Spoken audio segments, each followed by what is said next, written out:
Kondisi alam itu hari demi hari yang mengalami yang namanya penyusutan ya. Artinya memang kondisi bumi alam sekarang ini banyak mengalami penurunan keadaan. Contohnya dulu minyak bumi tahun 80-an itu masih bisa tersedia dengan lebih banyak gitu. Artinya kita tahun-tahun sebelumnya itu masih kita bisa tahan lah untuk tidak mengimpor minyak bumi atau minyak konvensional itu.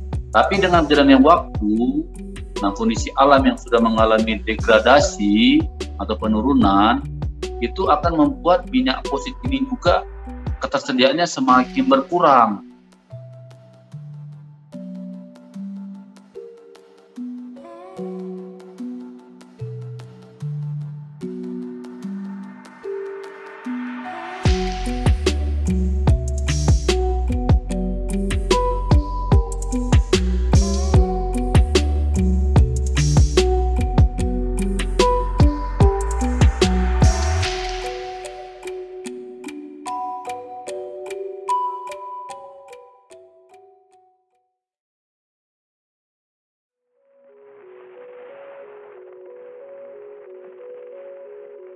Itu sendiri untuk kedepannya itu tetap kita sebagai rakyat Indonesia itu harus memiliki suatu perencanaan yang baik terhadap kondisi ke depan 5-10 tahun bahkan 10 tahun ke depan.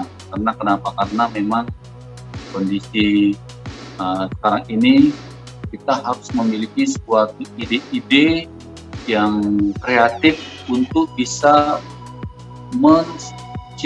kesinambungan dari energi yang akan kita gunakan. Contoh mungkin seperti energi minyak bumi, listrik, bahkan gas. Nah, kedepannya kalau kita hanya mengandalkan dari original energi, yaitu seperti minyak mentah atau mungkin gas alam, tanpa ada sesuatu yang kita ingin buat, seperti contoh sekarang selain biofuel sudah ada pemain-pemain lain yang menggunakan transportasi dengan mesin listrik. Nah, itu sesuatu terobosan-terobosan baru. Artinya pemain-pemain mesin listrik ini dia tahu bahwasanya minyak bumi ini akan mengalami satu penyusutan yang lebih dalam gitu. Jadi selain dari penggunaan biofuel, nah mereka sudah belajar bagaimana transportasi ini menggunakan listrik gitu. Nah, itulah jadi itu salah satu ide-ide yang harus terus dikembangkan oleh anak-anak bangsa kita yang ada di Indonesia ini, supaya generasi selanjutnya itu masih bisa menikmatin yang namanya minyak bumi, walaupun itu mungkin dari palm oil, bisa menikmatin yang namanya tenaga listrik untuk transportasi. Bahkan sekarang ada yang namanya untuk mengumpulkan energi itu dari solar cell. Nah, itu kan sesuatu ide-ide yang sangat baik untuk kedepannya yang terus dikembangkan.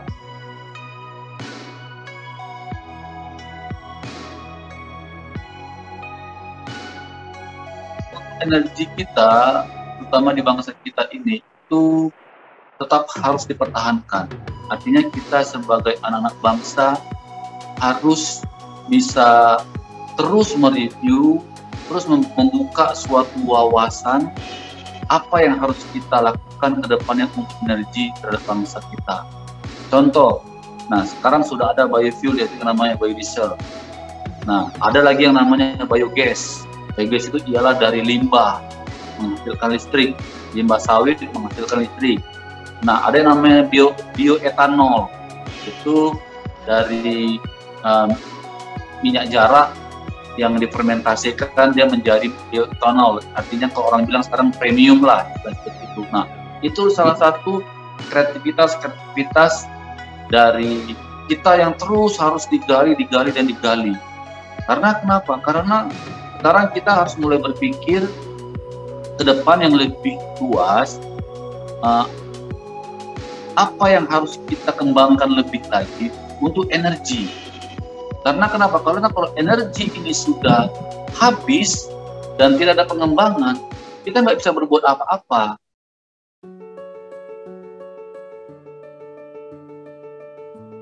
Kalau pemerintah dan semua bagian yang terkait tetap konsisten untuk mendukung proyek ini sampai dengan menjadi D100, artinya kita 0 solar dan 100% untuk biofuel, saya yakin itu bisa tercapai. Tinggal kita itu bisa konsisten atau tidak melakukannya dan membuat aturan-aturan yang jelas dan juga membuat suatu kualitas yang jelas kepada produsen biofuel itu sendiri, supaya tetap ada kesinambungan yang terjadi.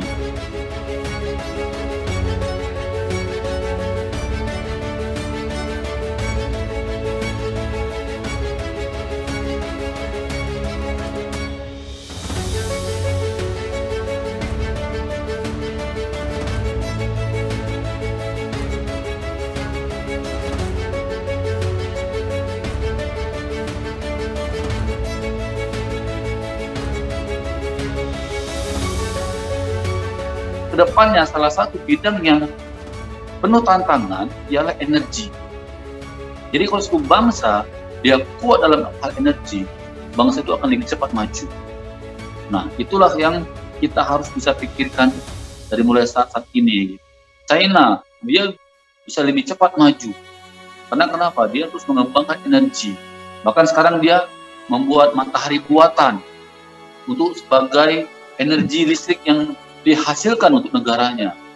Nah, itu sesuatu yang ide yang luar biasa yang kita nggak bisa bayangkan gitu. Nah, disitulah perlu generasi muda untuk membuka wawasan, terus kembangkan energi kita ini sampai pada saatnya bangsa kita ini betul-betul bangsa yang mandiri, bangsa yang kuat, dan menjadi bangsa yang maju.